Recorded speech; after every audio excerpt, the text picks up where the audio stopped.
We got a call about an abandoned vehicle. Yes, sir. The car has flags. Might be some kind of diplomatic vehicle. Has anyone touched this vehicle since you arrived? No.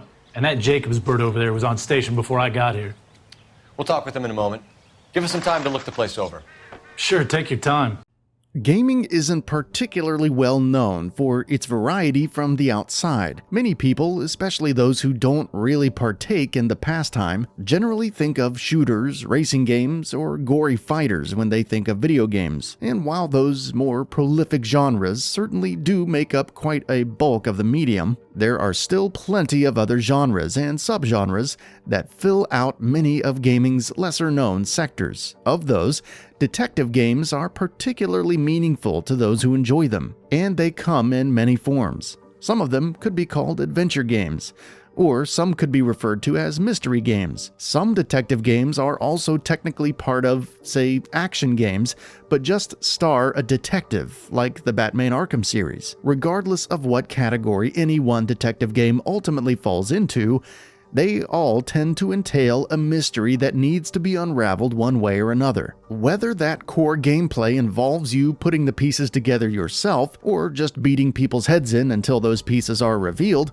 a good detective game tends to need a handful of important elements that make it add up to an interesting journey, and ultimately, a satisfying payoff in the end. One of the most immediately important components to a good detective game is a good protagonist. What is a detective game without a good detective? While it is true that a detective game can conceivably get by with a somewhat generic main character, that doesn't really change much or stand out, as the protagonists of Murdered Soul Suspect and The Sinking City are certainly nothing too special. But as those games fade into obscurity over time, games like Heavy Rain, Life is Strange, and LA Noire will continue to shine well into the future, in large part due to the engaging protagonists and other characters around them that drive their stories forward. Crafting a captivating set of characters, casting their voice talent, and writing their lines is certainly far from an easy task, and any developer that takes an honest stab at it, whether they succeed or not, deserves some respect. No, it just got a whole lot harder. Adrian Black, you're under arrest for conspiracy and fraud. We'll see what the DA has to say about wasting police resources on a wild goose chase like this. But those that do pull it off generally end up with a far more successful and timeless game as a result. The main character's motivations, their pasts, their flaws, and their strengths must all be identified by those who are crafting the story and told to us as end users in an interesting and entertaining way. Ideally, the best characters in a mystery game have a little bit of mystery to themselves. As the main mystery of the story unfolds, so do the motivations of the main characters. Interestingly, many classic survival horror games seem to have a good grasp on this. Silent Hill, Resident Evil, and even Clock Tower are games where a solid chunk of their actual gameplay consists of looking for clues and solving mysteries of the main game. But on top of all that, their protagonists and other main characters' motivations are also revealed as the game is explored further. This adds a nice layer of intrigue to the game's main mysteries, and thusly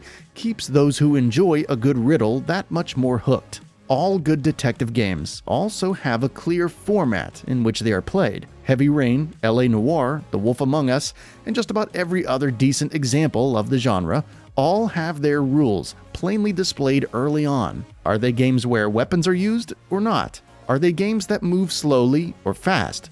Are they games that require you to manually put things together, or are they a little more passive? These are all questions that the player should have the answers to very early on. The last thing we need when we're trying to get immersed in a detective game is a series of gameplay elements that feel out of place or make the experience feel unfocused. For every moment a player spends trying to figure out the rules of the game, that's a moment they aren't spending diving into the mystery the way the game wants them to. Once that format is established and made clear enough so that we don't have to think about what it wants from us too much, a good thing to see in a detective game is some sort of way that we can interact with the mystery ourselves. Solving puzzles in the main game is a small part of that, but in detective games, it's nice to see that extra step get taken, where we can manually put things together and draw our own conclusions. Case in point, Murdered Soul Suspect's mechanic of giving us fractions of an important data point that we, as the player, literally piece together to form the complete thought. And from that, we then know where to go and what to do next to complete the section of the game. The Sinking City also had a similar mechanic where the player would choose their own waypoint for important objectives, and Papers, Please would give you multiple sources of information, and you would have to decide what mattered and what didn't to form your own conclusions and progress. LA Noire would give players the task of deciding whether or not a character was lying by analyzing various facial and body movements. Some of these mechanics are better than others, and all of them could be broken down into gameplay loops that aren't really all that complicated, but if you are engrossed in the story and the world, they all get the job done by putting you in the shoes of the main character and making you feel like you're actually figuring out the mystery yourself. And that's the main idea. While the style of the game, the character's various arcs, and its own gameplay rules need to be clearly defined, so does the pacing of the story. A detective game is little more than an exercise in meaningless activities without a good story.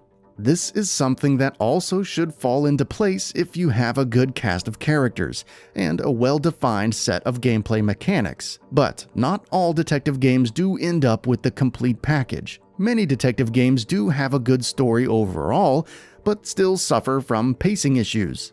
Nothing can make a detective game boring faster than a long section of slow monotony where no real developments occur. Now, that doesn't mean a good mystery can't have its slower moments. In fact, slowing down occasionally will make the big revelations that much more impactful. But that is the art of pacing. Having a variety of different moods and speeds for the story is only half the battle. Perhaps even more importantly, the developers need to know when to speed things up and when to slow things down.